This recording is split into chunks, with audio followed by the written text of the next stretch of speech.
dan keamanan digital bareng aku Jura Dan aku Senja. Nah, di episode kali ini kita akan ngobrolin topik yang lagi rame banget nih dan penting buat pengguna internet, yaitu modus-modus baru penipuan phishing. Betul banget nih Kakak Senja. Sekarang penipuan digital udah nggak cuma lewat SMS, tapi bisa lewat WhatsApp, media sosial, bahkan situs e-commerce yang tampilannya nyaris mirip aslinya. Nah, biar obrolan kita makin seru dan informatif, hari ini kita udah kedatangan dua tamu spesial, yaitu Kak Hetty dan Kak Vanessa yang pernah jadi korban phishing. Halo Kak Vanessa dan Kak Hetty. Halo Kak Jura dan Kak Senja, dan para pendengar semuanya, senang banget nih bisa diundang ke sini. Hai semuanya, semoga cerita aku bisa jadi pelajaran buat yang lain, biar gak ada lagi yang tertipu kayak aku dulu. Oke, kita mulai dari yang dasar dulu ya. Kak Hetty, bisa jelaskan ke pendengar, sebenarnya phishing itu apa sih dan kenapa sekarang kasusnya makin banyak? Jadi, phishing itu salah satu bentuk penipuan digital di mana pelaku berusaha mencuri data pribadi seperti password, nomor kartu kredit, atau OTP dengan berpura-pura jadi pihak resmi, misalnya bank, marketplace, atau jasa pengiriman. Nah, jadi mereka berpura-pura jadi pihak terpercaya yang biar korban percaya dan mengasih datanya. Ya, betul banget. Sekarang tekniknya makin licik. Ada link palsu di WhatsApp, akun customer service palsu di Instagram, sampai website tiruan yang tampak asli banget. Wah, itu sih bahaya banget ya semuanya. Nah, Kak Vanessa, kamu kan sempet nih kena kasus kayak gini. Bisa dong ceritain gimana kronologinya biar pendengar tahu gimana kejadiannya?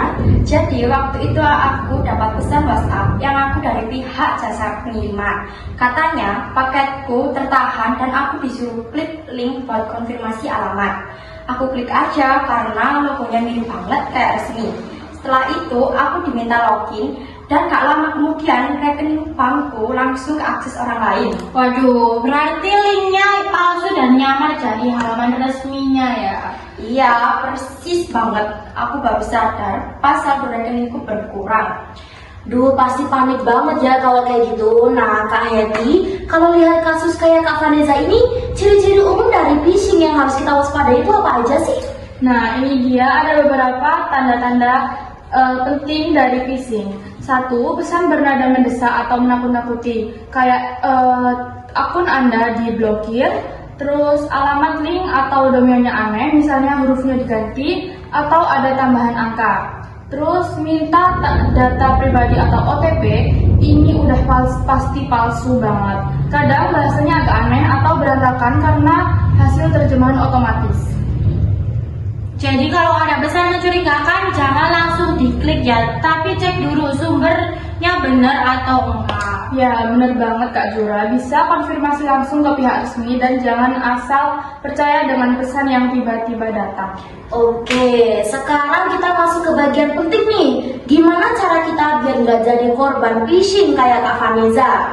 Nah, ini dia ada beberapa tips praktis dari phishing. Aktifkan verifikasi 2 langkah, 2FA di semua akun penting. Jangan pernah klik link sembarangan dari pesan yang nggak jelas ya. Perbarui password secara berkala, gunakan antivirus atau aplikasi keamanan, dan yang paling penting itu waspada dan jangan gampang panik. Tapi kalau udah terlanjur kejebak kayak Kak Vanessa, apa langkah pertama yang harus kita lakukan sih Kak Hetty? Jadi, langsung ubah semua password kamu, hubungi pihak bank atau platform yang terkait. Dan kalau kerugiannya sangat besar, laporkan ke polisi atau Kominfo. Iya, dan waktu itu aku langsung blokir rekening dan ganti semua password.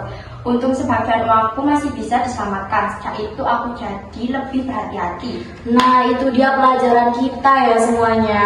Sekarang penipu makin kreatif nih, jadi kita juga harus makin pintar dan waspada. Nah, betul banget tuh Kakak Senja. Jadi kesimpulannya, phishing itu bukan cuma soal teknologi, tapi juga soal kewaspadaan kita sebagai pengguna. Setuju banget nih Kak Jura, karena sehebat apapun sistem keamanan, kalau kita ceroboh, penipu tetap bisa masuk. Ya, benar banget. Kuncinya yaitu verifikasi sebelum percaya dan jangan langsung klik, apalagi kalau ada unsur mendesak ya. Dan ya, jangan malu-malu karena pernah kena. Ceritain aja ke orang lain biar mereka gak mengalami hal yang sama.